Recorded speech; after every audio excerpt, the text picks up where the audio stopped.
The Adventures of Sherlock Holmes by Sir Arthur Conan Doyle. Adventure 6. The Man with the Twisted Lip. Isa Whitney, brother of the late Elias Whitney, D.D., principal of the Theological College of St. George's, was much addicted to opium. The habit grew upon him, as I understand, from some foolish freak when he was at college, for having read De Quincey's description of his dreams and sensations, he had drenched his tobacco with laudanum in an attempt to produce the same effects.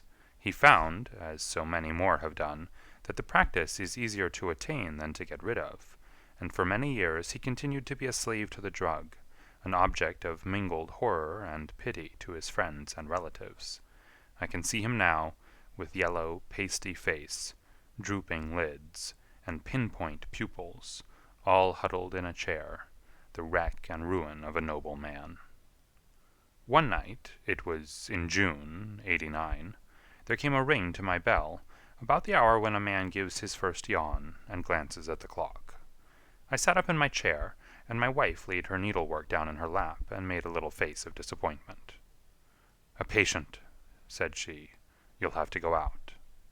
I groaned, for I was newly come back from a weary day. We heard the door open, a few hurried words, and then quick steps upon the linoleum. Our own door flew open, and a lady, clad in some dark-colored stuff, with a black veil, entered the room. "You will excuse me calling so late," she began. And then, suddenly losing her self-control, she ran forward, threw her arms about my wife's neck, and sobbed upon her shoulder. "Oh, I'm in such trouble," she cried. "I do so want a little help." "Why," said my wife, pulling up her veil, "it is Kate Whitney. How you startled me, Kate. I had not an idea who you were when you came in." "I didn't know what to do, so I came straight to you." That was always the way. Folk who were in grief came to my wife, like birds to a lighthouse. "It was very sweet of you to come. Now, you must have some wine and water, and sit here comfortably and tell us all about it. Or should you rather that I sent James off to bed?" "Oh, no, no, I want the doctor's advice and help, too. It's about Isa. He has not been home for 2 days. I'm so frightened about him." It was not the first time that she had spoken to us of her husband's trouble, to me as a doctor, to my wife as an old friend and school companion. We soothed and comforted her by such words as we could find. Did she know where her husband was? Was it possible that we could bring him back to her? It seems that it was. She had the surest information that of late he had, when the fit was on him, made use of an opium den in the farthest east of the city. Hitherto his orgies had always been confined to one day, and he had come back, twitching and shattered, in the evening.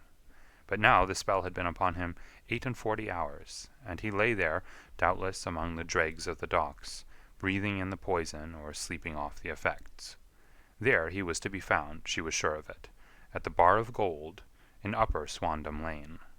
But what was she to do? How could she, a young and timid woman, make her way into such a place and pluck her husband out from among the ruffians who surrounded him? There was the case, and of course there was but one way out of it. Might I not escort her to this place? And then, as a second thought, why should she come at all? I was Isa Whitney's medical adviser, and as such I had influence over him. I could manage it better if I were alone. I promised her on my word that I would send him home in a cab within 2 hours if he were indeed at the address which she had given me. And so in 10 minutes I had left my armchair and cheery sitting-room behind me, and was speeding eastward in a hansom on a strange errand, as it seemed to me at the time, though the future only could show how strange it was to be. But there was no great difficulty in the first stage of my adventure. Upper Swandam Lane is a vile alley, lurking behind the high wharves which line the north side of the river to the east of London Bridge. Between a slop-shop and a gin-shop, approached by a steep flight of steps leading down to a black gap like the mouth of a cave, I found the den of which I was in search. Ordering my cab to wait, I passed down the steps, worn hollow in the center by the ceaseless tread of drunken feet, and by the light of a flickering oil lamp above the door, I found the latch and made my way into a long, low room, thick and heavy with the brown opium smoke, and terraced with wooden berths, like the forecastle of an emigrant ship. Through the gloom one could dimly catch a glimpse of bodies lying in strange, fantastic poses, bowed shoulders, bent knees, heads thrown back, and chins pointing upward, with here and there a dark, lackluster eye turned upon the newcomer. Out of the black shadows there glimmered little red circles of light, now bright, now faint, as the burning poison waxed or waned in the bowls of the metal pipes. The most lay silent, but some muttered to themselves, and others talked together in a strange, low, monotonous voice, their conversation coming in gushes, and then suddenly tailing off into silence, each mumbling out his own thoughts and paying little heed to the words of his neighbor. At the farther end was a small brazier of burning charcoal, beside which, on a three-legged wooden stool, there sat a tall, thin old man, with his jaw resting upon his two fists, and his elbows upon his knees, staring into the fire. As I entered, a sallow Malay attendant had hurried up with a pipe for me and a supply of the drug, beckoning me to an empty berth. "Thank you, I have not come to stay," said I. "There is a friend of mine here, Mr. Isa Whitney, and I wish to speak with him." There was a movement and an exclamation from my right, and peering through the gloom I saw Whitney, pale, haggard, and unkempt, staring out at me. "My God, it's Watson," said he. He was in a pitiable state of reaction, with every nerve in a twitter. "I say, Watson, what o'clock is it?" "Nearly 11." "Of what day?" "Of Friday, June 19th." "Good heavens! I thought it was Wednesday. It is Wednesday. What do you want to frighten a chap for?" He sank his face onto his arms and began to sob in a high treble key. "I tell you that it is Friday, man. Your wife has been waiting this 2 days for you. You should be ashamed of yourself." "So I am. But you've got mixed, Watson, for I've only been here a few hours. 3 pipes, 4 pipes, I forget how many. But I'll go home with you. I wouldn't frighten Kate, poor little Kate. Give me your hand. Have you a cab?" "Yes, I have one waiting." "Then I shall go in it. But I must owe something. Find what I owe, Watson. I am all off color. I can do nothing for myself." I walked down the narrow passage between the double row of sleepers, holding my breath to keep out the vile, stupefying fumes of the drug, and looking about for the manager. As I passed the tall man who sat by the brazier, I felt a sudden pluck at my skirt, and a low voice whispered, "Walk past me, and then look back at me." The words fell quite distinctly upon my ear. I glanced down. They could only have come from the old man at my side, and yet he sat now as absorbed as ever, very thin, very wrinkled, bent with age, an opium pipe dangling down from between his knees, as though it had dropped in sheer lassitude from his fingers. I took 2 steps forward and looked back. It took all my self-control to prevent me from breaking out into a cry of astonishment. He had turned his back so that none could see him but I. His form had filled out, his wrinkles were gone, the dull eyes had regained their fire, and there, sitting by the fire and grinning at my surprise, was none other than Sherlock Holmes. He made a slight motion to me to approach him, and instantly, as he turned his face half round to the company once more, subsided into a doddering, loose-lipped senility. "Holmes," I whispered, "what on earth are you doing in this den?" "As low as you can," he answered. "I have excellent ears. If you would have the great kindness to get rid of that sottish friend of yours, I should be exceedingly glad to have a little talk with you." "I have a cab outside." "Then pray send him home in it. You may safely trust him, for he appears to be too limp to get into any mischief. I should recommend you also to send a note by the cabman to your wife, to say that you have thrown in your lot with me. If you will wait outside, I shall be with you in 5 minutes." It was difficult to refuse any of Sherlock Holmes' requests, for they were always so exceedingly definite, and put forward with such a quiet air of mastery. I felt, however, that when Whitney was once confined in the cab, my mission was practically accomplished, and for the rest I could not wish anything better than to be associated with my friend in one of those singular adventures which were the normal condition of his existence. In a few minutes I had written my note, paid Whitney's bill, led him out to the cab, and seen him driven through the darkness. In a very short time a decrepit figure had emerged from the opium den, and I was walking down the street with Sherlock Holmes. For 2 streets he shuffled along with a bent back and an uncertain foot. Then, glancing quickly round, he straightened himself out and burst into a hearty fit of laughter. "I suppose, Watson," said he, that you imagine that I have added opium smoking to cocaine injections, and all the other little weaknesses on which you have favored me with your medical views. I was certainly surprised to find you there, but not more so than I to find you. I came to find a friend, and I to find an enemy. An enemy? Yes, one of my natural enemies, or shall I say, my natural prey. Briefly, Watson, I am in the midst of a very remarkable inquiry, and I have hoped to find a clue in the incoherent ramblings of these sots, as I have done before now. Had I been recognized in that den, my life would not have been worth an hour's purchase, for I have used it before now for my own purposes, and the rascally Lascar who runs it has sworn to have vengeance upon me. There is a trapdoor at the back of that building, near the corner of Paul's Wharf, which could tell some strange tales of what has passed through it upon the moonless nights. What? You do not mean bodies? Aye, bodies, Watson. We should be rich men if we had £1,000 for every poor devil who'd been done to death in that den. It is the vilest murder trap on the whole riverside, and I fear that Neville St. Clair has entered it, never to leave it more. But our trap should be here. He put his 2 forefingers between his teeth and whistled shrilly, a signal which was answered by a similar whistle from the distance, followed shortly by the rattle of wheels and the clink of horses' hoofs. Now, Watson, said Holmes, as a tall dog-cart dashed up through the gloom, throwing out 2 golden tunnels of yellow light from its side lanterns. You'll come with me, won't you? If I can be of use. Oh, a trusty comrade is always of use, and a chronicler still more so. My room at the Cedars is a double-bedded one. The Cedars? Yes, that is Mr. St. Clair's house. I am staying there while I conduct the inquiry. Where is it, then? Near Lee, in Kent. We have a 7-mile drive before us. But I am all in the dark. Of course you are. You'll know all about it presently. Jump up here. All right, John, we shall not need you. Here's half-a-crown. Look out for me tomorrow about 11. Give her her head. So long, then. He flicked the horse with his whip, and we dashed away through the endless succession of somber and deserted streets, which widened gradually until we were flying across a broad balustraded bridge, with the murky river flowing sluggishly beneath us.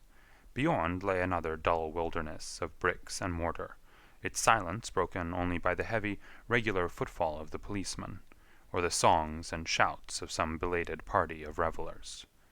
A dull wrack was drifting slowly across the sky, and a star or 2 twinkled dimly here and there through the rifts of the clouds. Holmes drove in silence, with his head sunk upon his breast, and the air of a man who is lost in thought, while I sat beside him, curious to learn what this new quest might be which seemed to tax his powers so sorely, and yet afraid to break in upon the current of his thoughts. We had driven several miles, and were beginning to get to the fringe of the belt of suburban villas, when he shook himself, shrugged his shoulders, and lit up his pipe with the air of a man who has satisfied himself that he is acting for the best. "You have a grand gift of silence, Watson," said he. "It makes you quite invaluable as a companion. Upon my word, it is a great thing for me to have someone to talk to, for my own thoughts are not over-pleasant. I was wondering what I should say to this dear little woman tonight when she meets me at the door." "You forget that I know nothing about it." "I shall just have time to tell you the facts of the case before we get to Lee. It seems absurdly simple, and yet somehow I can get nothing to go upon. There's plenty of thread, no doubt, but I can't get the end of it into my hand. Now, I'll state the case clearly and concisely to you, Watson, and maybe you can see a spark where all is dark to me." "Proceed, then." Some years ago, to be definite in May 1884, there came to Lee a gentleman, Neville St. Clair by name, who appeared to have plenty of money. He took a large villa, laid out the grounds very nicely, and lived generally in good style. By degrees he made friends in the neighborhood, and in 1887 he married the daughter of a local brewer, by whom he now has 2 children.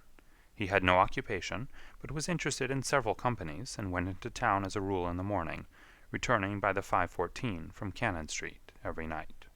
Mr. St. Clair is now 37 years of age, is a man of temperate habits, a good husband, a very affectionate father, and a man who is popular with all who know him.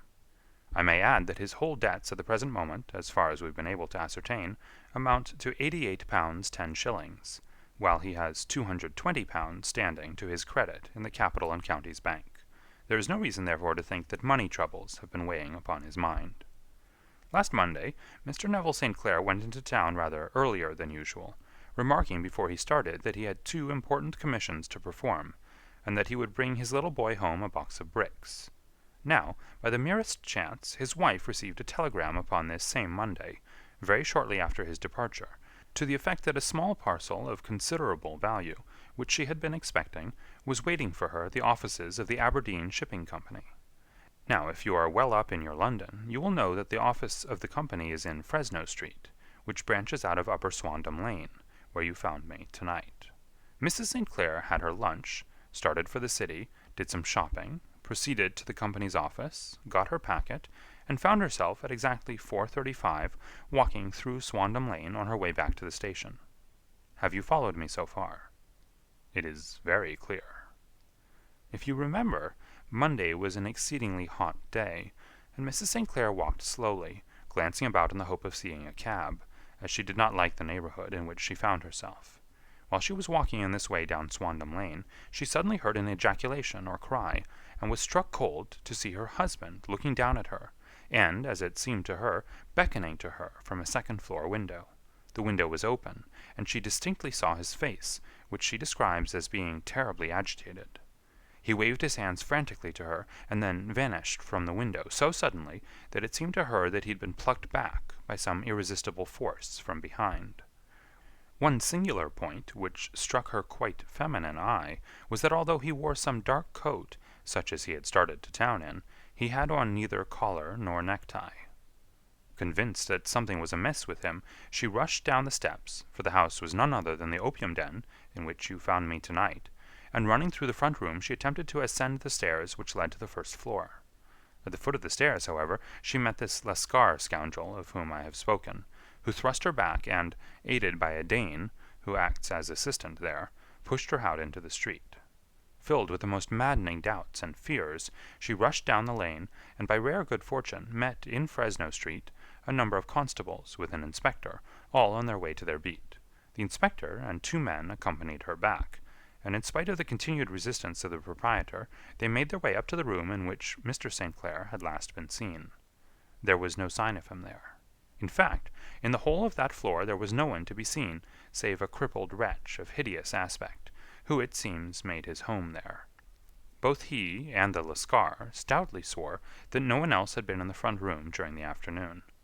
So determined was their denial that the inspector was staggered, and had almost come to believe that Mrs. St. Clair had been deluded, when, with a cry, she sprang at a small deal-box which lay upon the table and tore the lid from it. Out there fell a cascade of children's bricks. It was the toy which he had promised to bring home. This discovery, and the evident confusion which the cripple showed, made the inspector realize that the matter was serious. The rooms were carefully examined, and results all pointed to an abominable crime. The front room was plainly furnished as a sitting-room, and led into a small bedroom, which looked out upon the back of one of the wharves. Between the wharf and the bedroom window is a narrow strip, which is dry at low tide, but is covered at high tide with at least 4½ feet of water. The bedroom window was a broad one, and opened from below. On examination, traces of blood were to be seen upon the window-sill, and several scattered drops were visible upon the wooden floor of the bedroom. Thrust away behind a curtain, in the front room, were all the clothes of Mr. Neville St. Clair, with the exception of his coat.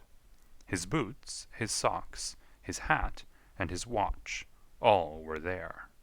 There were no signs of violence upon any of these garments, and there were no other traces of Mr. Neville St. Clair. Out of the window he must apparently have gone, for no other exit could be discovered, and the ominous bloodstains upon the sill gave little promise that he could save himself by swimming, for the tide was at its very highest at the moment of the tragedy.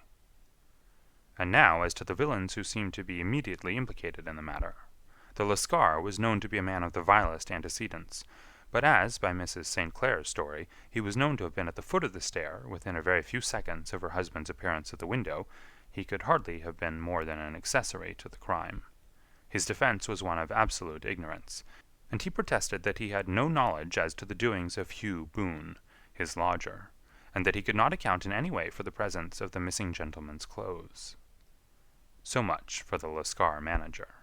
Now for this sinister cripple who lives upon the second floor of the opium den, and who was certainly the last human being whose eyes rested upon Neville St. Clair. His name is Hugh Boone, and his hideous face is one which is familiar to every man who goes much to the city. He is a professional beggar, though in order to avoid the police regulations, he pretends to a small trade in wax vestas. Some little distance down Threadneedle Street, upon the left-hand side, there is, as you may have remarked, a small angle in the wall. Here it is that this creature takes his daily seat, cross-legged with his tiny stock of matches on his lap, and as he is a piteous spectacle, a small rain of charity descends into the greasy leather cap which lies upon the pavement beside him. I have watched the fellow more than once before ever I thought of making his professional acquaintance, and I have been surprised at the harvest which he has reaped in a short time. His appearance, you see, is so remarkable that no one can pass him without observing him. A shock of orange hair, a pale face disfigured by a horrible scar, which by its contraction has turned up the outer edges of his upper lip, a bulldog chin, and a pair of very penetrating dark eyes, which present a singular contrast to the color of his hair, all mark him out from amid the common crowd of mendicants, and so too does his wit, for he is ever ready with a reply to any piece of chaff which may be thrown at him by the passers-by. This is the man whom we now learn to have been the lodger at the opium den, and to have been the last man to see the gentleman of whom we are in quest. But a cripple, said I, what could he have done single-handed against a man in the prime of life? He is a cripple in the sense that he walks with a limp, but in other respects he appears to be a powerful and well-nurtured man. Surely your medical experience would tell you, Watson, that weakness in one limb is often compensated for by exceptional strength in the others. Pray, continue your narrative. Mrs. St. Clair had fainted at the sight of the blood upon the window, and she was escorted home in a cab by the police, as her presence could be of no help to them in their investigations.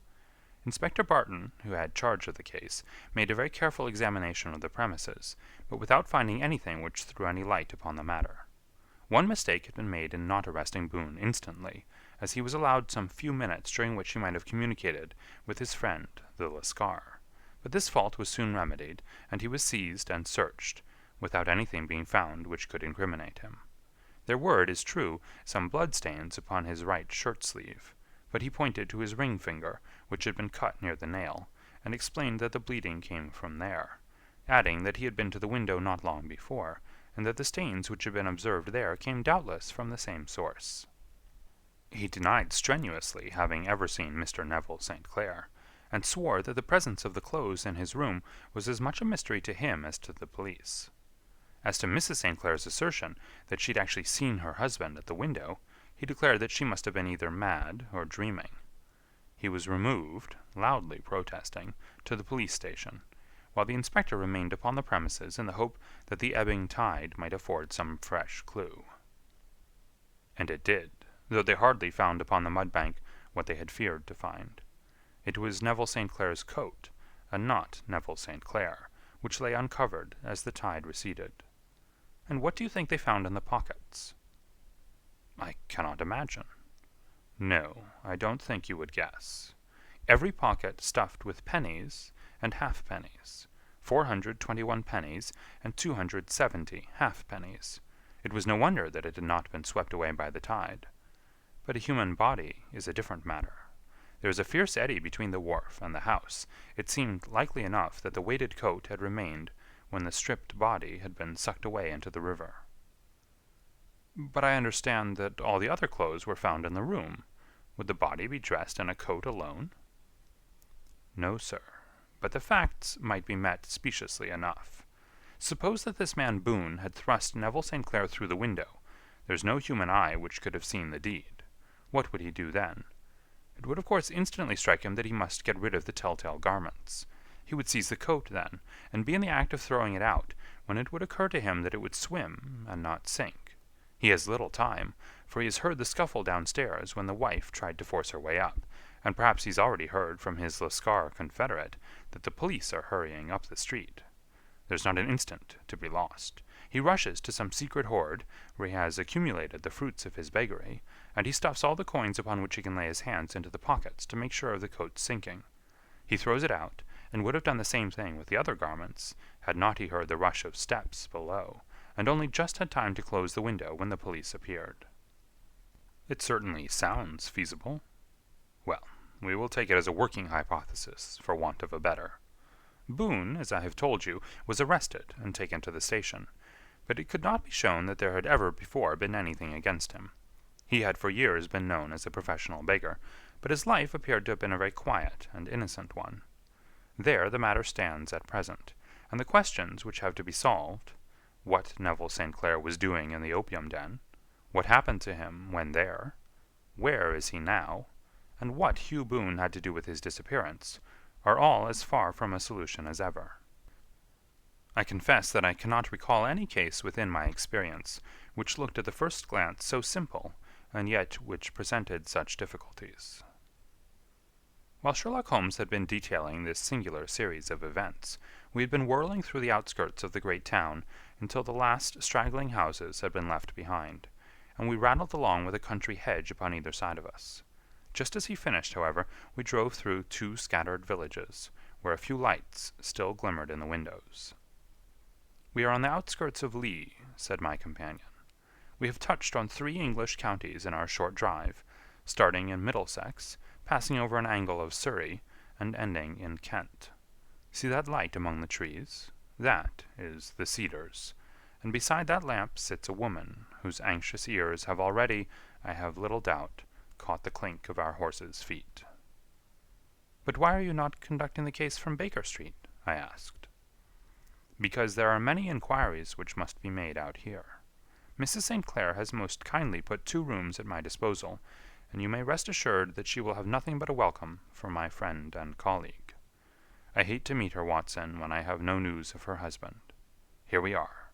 Whoa there! Whoa!" We had pulled up in front of a large villa, which stood within its own grounds. A stable boy had run out to the horse's head, and springing down, I followed Holmes up the small, winding gravel drive which led to the house. As we approached, the door flew open, and a little blonde woman stood in the opening, clad in some sort of light mousseline de soie, with a touch of fluffy pink chiffon at her neck and wrists. She stood with her figure outlined against the flood of light, one hand upon the door, one half raised in her eagerness, her body slightly bent, her head and face protruded, with eager eyes and parted lips, a standing question. "Well?" she cried. "Well?" And then, seeing that there were 2 of us, she gave a cry of hope, which sank into a groan as she saw that my companion shook his head and shrugged his shoulders. "No good news?" "None." "No bad?" "No." "Thank God for that. But come in, you must be weary, for you have had a long day." "This is my friend, Dr. Watson. He's been of most vital use to me in several of my cases, and a lucky chance has made it possible for me to bring him out and associate him with this investigation." "I am delighted to see you," said she, pressing my hand warmly. "You will, I am sure, forgive anything that may be wanting in our arrangements, when you consider the blow which has come so suddenly upon us." "My dear madam," said I am an old campaigner, and if I were not, I can very well see that no apology is needed. If I can be of any assistance, either to you or to my friend here, I shall be indeed happy." "Now, Mr. Sherlock Holmes," said the lady, as we entered a well-lit dining-room, upon the table of which a cold supper had been laid out, "I should very much like to ask you 1 or 2 plain questions, to which I beg that you will give a plain answer." "Certainly, madam." "Do not trouble about my feelings. I am not hysterical, nor given to fainting. I simply wish to hear your real opinion." "Upon what point?" "In your heart of hearts, do you think that Neville is alive?" Sherlock Holmes seemed to be embarrassed by the question. "Frankly, now," she repeated, standing upon the rug and looking keenly down at him as he leaned back in a basket chair. "Frankly, then, madam, I do not." "You think that he is dead?" "I do." Murdered? I don't say that. Perhaps. And on what day did he meet his death? On Monday. Then perhaps, Mr. Holmes, you will be good enough to explain how it is that I have received a letter from him today. Sherlock Holmes sprang out of his chair as if he'd been galvanized. What? He roared. Yes, today. She stood smiling, holding up a little slip of paper in the air. May I see it? Certainly. He snatched it from her in his eagerness, and smoothing it out upon the table, he drew over the lamp and examined it intently. I had left my chair and was gazing at it over his shoulder. The envelope was a very coarse one, and was stamped with the Gravesend postmark, and with the date of that very day, or rather of the day before, for it was considerably after midnight. Coarse writing, murmured Holmes. Surely this is not your husband's writing, madam? No, but the enclosure is. I perceive also that whoever addressed the envelope had to go and inquire as to the address. How can you tell that? The name, you see, is in perfectly black ink, which has dried itself. The rest is of the grayish color, which shows that blotting paper has been used. If it had been written straight off, and then blotted, none would be of a deep black shade. This man has written the name, and there has then been a pause before he wrote the address, which can only mean that he was not familiar with it. It is, of course, a trifle, but there is nothing so important as trifles. Let us now see the letter. Ha! There's been an enclosure here. Yes, there was a ring, his signet ring. And you are sure that this is your husband's hand? One of his hands? One? His hand when he wrote hurriedly. It is very unlike his usual writing, and yet I know it well. Dearest, do not be frightened. All will come well. There is a huge error which it may take some little time to rectify. Wait in patience. Neville. Written in pencil upon the fly-leaf of a book, octavo size, no watermark. Posted today in Gravesend by a man with a dirty thumb. Ha! And the flap has been gummed, if I'm not very much in error, by a person who had been chewing tobacco. And you have no doubt that it is your husband's hand, madam? None. Neville wrote those words. And they were posted today at Gravesend. Well, Mrs. St. Clair, the clouds lighten, though I should not venture to say that the danger is over. But he must be alive, Mr. Holmes. Unless this is a clever forgery to put us on the wrong scent. The ring, after all, proves nothing. It may have been taken from him. No, it is his very own writing.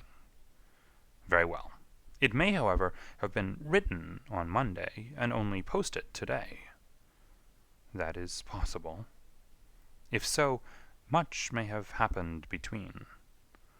Oh, but you must not discourage me, Mr. Holmes. I know that all is well with him. There is so keen a sympathy between us that I should know if evil came upon him. On the very day that I saw him last, he cut himself in the bedroom, and yet I, in the dining-room, rushed upstairs instantly with the utmost certainty that something had happened. Do you think that I would respond to such a trifle, and yet be ignorant of his death? I have seen too much not to know that the impression of a woman may be more valuable than the conclusion of an analytical reasoner. And in this letter you certainly have a very strong piece of evidence to corroborate your view. But if your husband is alive and able to write letters, why should he remain away from you? I cannot imagine. It is unthinkable. And on Monday he made no remarks before leaving you? No. And you were surprised to see him in Swandam Lane? Very much so. Was the window open? Yes. Then he might have called to you. He might. He only, as I understand, gave an inarticulate cry. Yes. A call for help, you thought? Yes. He waved his hands. But it might have been a cry of surprise. Astonishment at the unexpected sight of you might cause him to throw up his hands? It is possible. And you thought he was pulled back. He disappeared so suddenly. He might have leaped back. You did not see anyone else in the room? No, but this horrible man confessed to having been there, and the Lascar was at the foot of the stairs. Quite so. Your husband, as far as you could see, had his ordinary clothes on? But without his collar or tie. I distinctly saw his bare throat. Had he ever spoken of Swandam Lane? Never. Had he ever showed any signs of having taken opium? Never. Thank you, Mrs. St. Clair.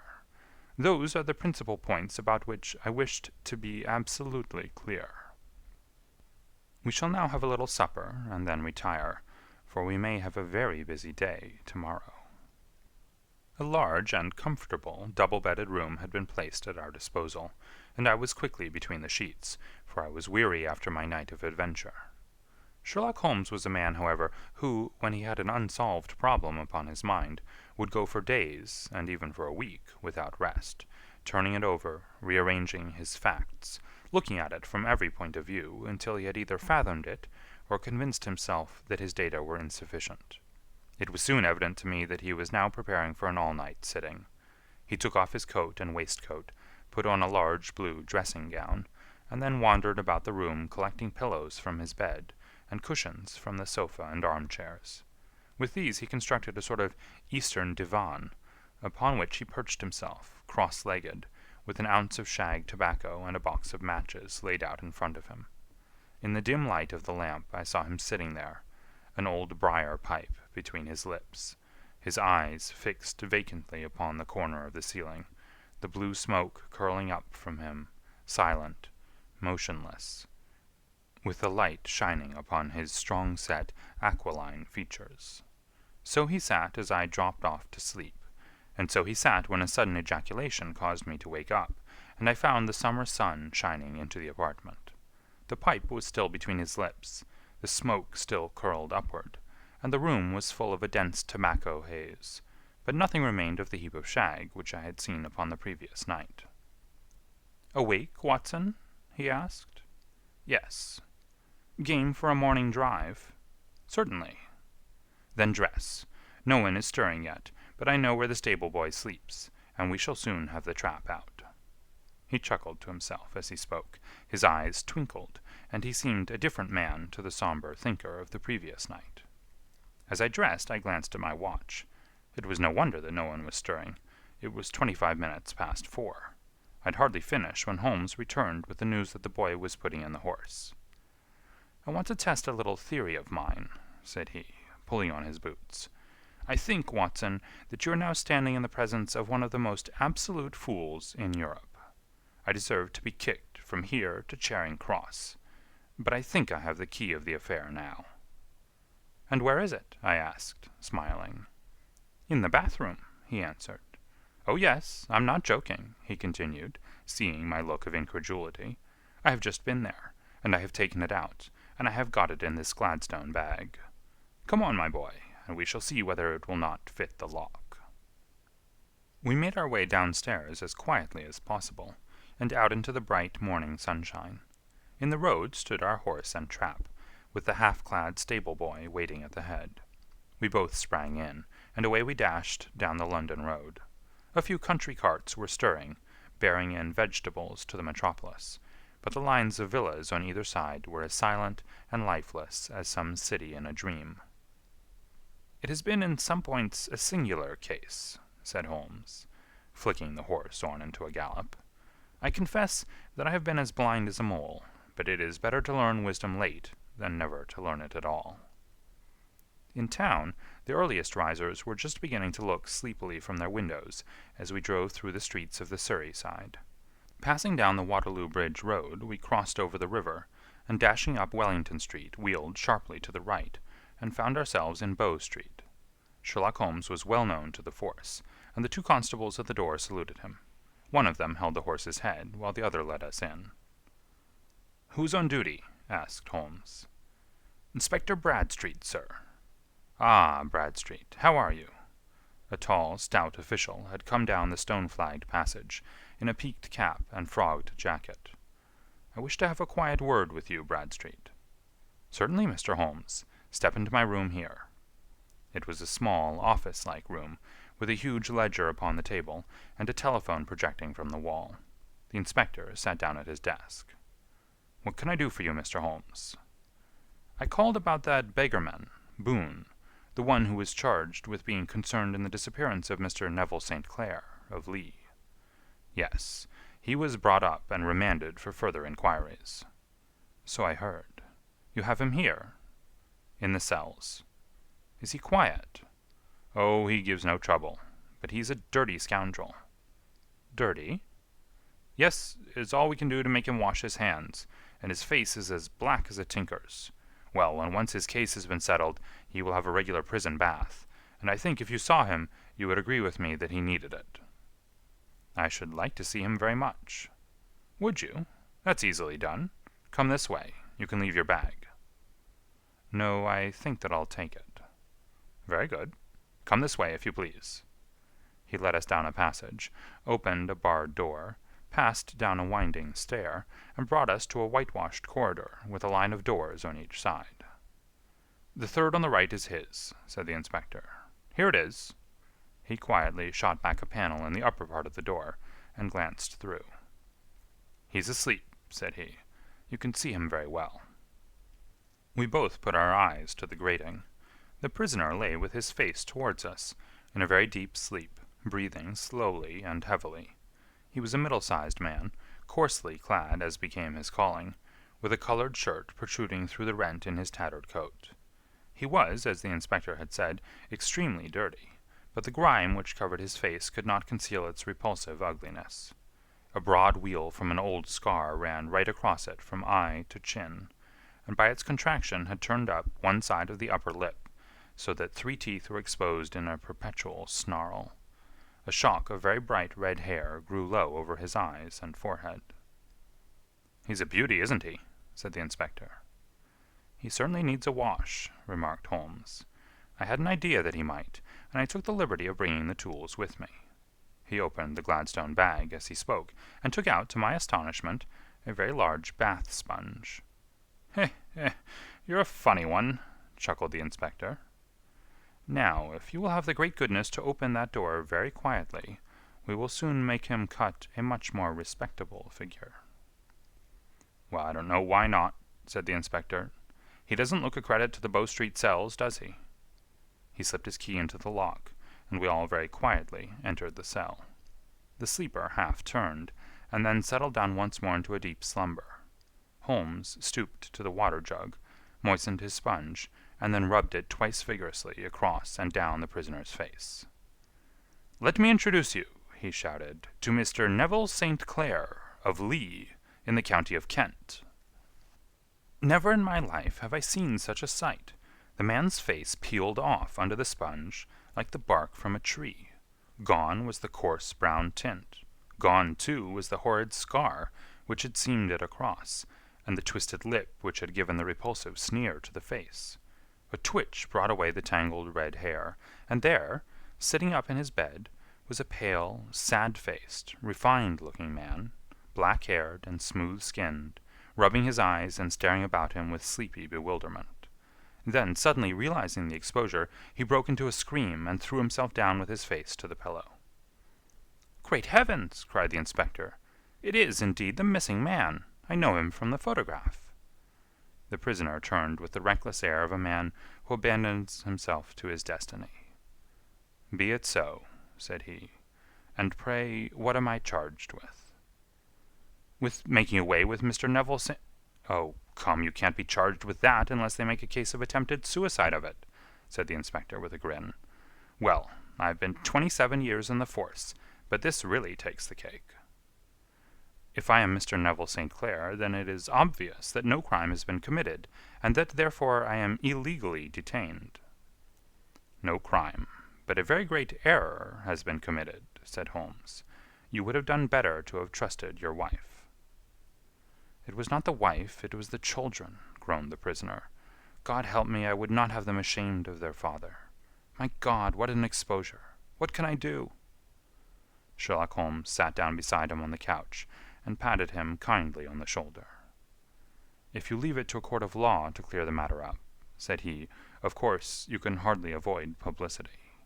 On the other hand, if you convince the police authorities that there is no possible case against you, I do not know that there is any reason that the details should find their way into the papers.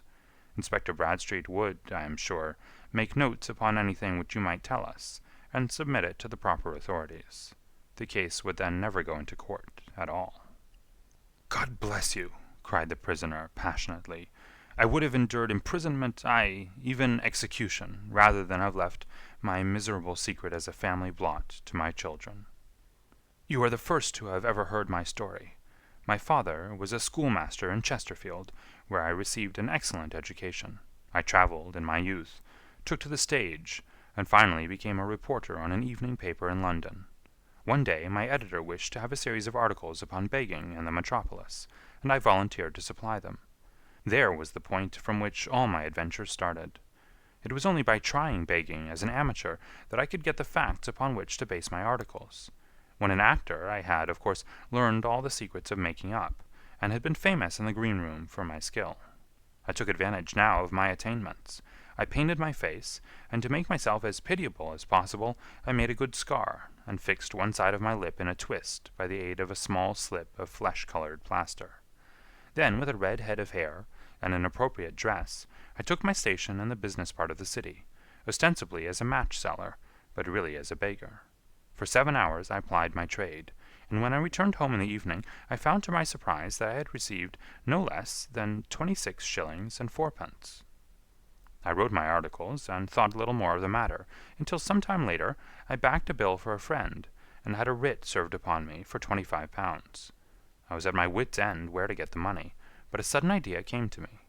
I begged a fortnight's grace from the creditor, asked for a holiday from my employers, and spent the time in begging in the city under my disguise. In 10 days I had the money, and had paid the debt. Well, you can imagine how hard it was to settle down to arduous work at £2 a week, when I knew that I could earn as much in a day by smearing my face with a little paint, laying my cap on the ground, and sitting still. It was a long fight between my pride and the money, but the dollars won at last, and I threw up reporting and sat day after day in the corner which I had first chosen, inspiring pity by my ghastly face, and filling my pockets with coppers. Only one man knew my secret. He was the keeper of a low den in which I used to lodge in Swandam Lane, where I could every morning emerge as a squalid beggar, and in the evenings transform myself into a well-dressed man about town. This fellow, a Lascar, was well paid by me for his rooms, so that I knew that my secret was safe in his possession. Well, very soon I found that I was saving considerable sums of money. I do not mean that any beggar in the streets of London could earn £700 a year, which is less than my average takings, but I had exceptional advantages in my power of making up, and also in a facility of repartee, which improved by practice and made me quite a recognized character in the city. All day a stream of pennies, varied by silver, poured in upon me, and it was a very bad day in which I failed to take £2.